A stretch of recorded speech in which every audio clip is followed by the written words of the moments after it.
सबसे पहला, जैसा आप जानते हो कि सारी दुनिया में भारत के डिजिटल इंडिया को एक बहुत बड़ी मान्यता मिली है और न केवल अपने इस एक्सपीरियंस को दुनिया सराह रही है, बल्कि कई अच्छे समृद्ध देश भी भारत के इस एक्सपेरिमेंट को, इस पूरी प्रोग्रेस को, डिजिटलाइजेशन की प्रोग्रेस को अपना भी रही है।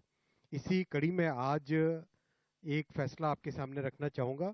हमारा जो पेमेंट सिस्टम है, वो पेमेंट सिस्टम एक ऐसा पेमेंट सिस्टम है जो कि गरीब से गरीब व्यक्ति, हर मिडिल क्लास व्यक्ति, हमारे नौजवानों को और सबके लिए एक टोटली नया जीने का तरीका, ट्रांजैक्शंस का एक नया तरीका इस पेमेंट सिस्टम ने बनाया है। तो इसमें आपकी जानकारी के लिए एक बड़ा फैसला इसके आगे आएगा, लेकिन जानकारी के लिए आज 6 देश, दुनिया में 6 देश, Singapore, France, UAE, Sri Lanka, Bhutan, Nepal और मॉरिशस, ये 6 देश यूपीआई को अपना चुके हैं। और आपको जानकारी है ही है कि जापान ने तो अपने यूपीआई को पैटेंट भी दिया है, एक जापानीज पैटेंट है यूपीआई के लिए।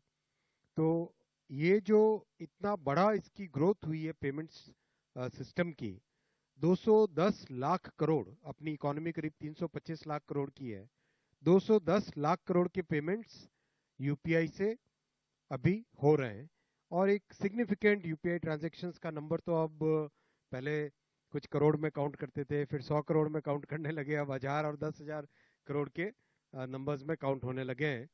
तो इस पूरे प्रोसेस को कैसे हमारे यूजर्स पे, कस्टमर्स पे कोई भार ना पड़े, इसीलिए आपको ध्यान होगा 2020-21 के बाद में से यूपीआई में एक नया सिस्टम चालू किया गया था, जिसमें to make sure that the customers don't have to pay any MDR और the small merchants don't have to pay any MDR, एक गवर्नमेंट की तरफ से इंसेंटिव स्कीम क्रिएट की गई थी। ये जो पूरा स्ट्रक्चर है, ये स्ट्रक्चर आप सब जानते ही होंगे। अगर हम किसी भी ट्रांजैक्शन को एनालाइज करें तो कस्टमर जो पेमेंट करता है वो पूरा उसका फ्लो इस तरह से होता है। बैंक के बाद में मर्चेंट के पास जाना, और इसमें पूरे इकोसिस्टम में कस्टमर्स बैंक, फिनटेक और acquiring bank, payment service provider और थर्ड पार्टी ऐप प्रोवाइडर, ये सब लोग हैं इसमें जुड़े हुए हैं।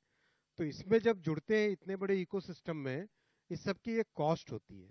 हर कोई अपने अपने कंप्यूटर सिस्टम्स रखता है, हर कोई अपने अपने एक पूरा साइबर सिक्योरिटी वगैरह वगैरह सब सिस्टम्स को अपडेट करना, सिस्टम्स को ऑपरेट करना, उस सब की कॉस्ट आती है।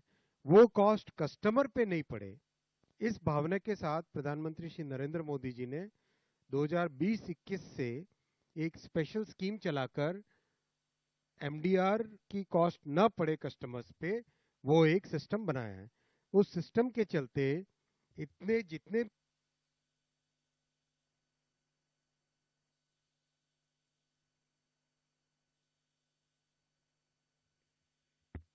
इकोसिस्टम के जो पार्टनर्स हैं, उन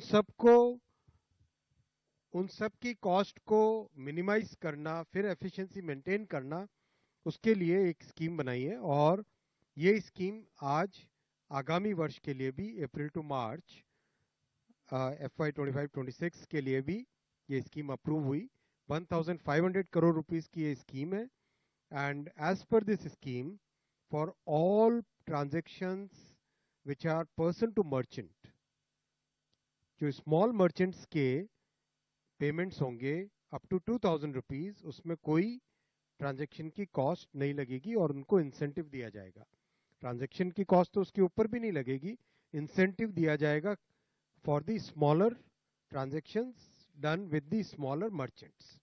और उसमें जो रिजर्व बैंक ऑफ इंडिया की जो स्टैंडर्ड डेफिनेशंस हैं, वो सारी की सारी एप्लीकेबल।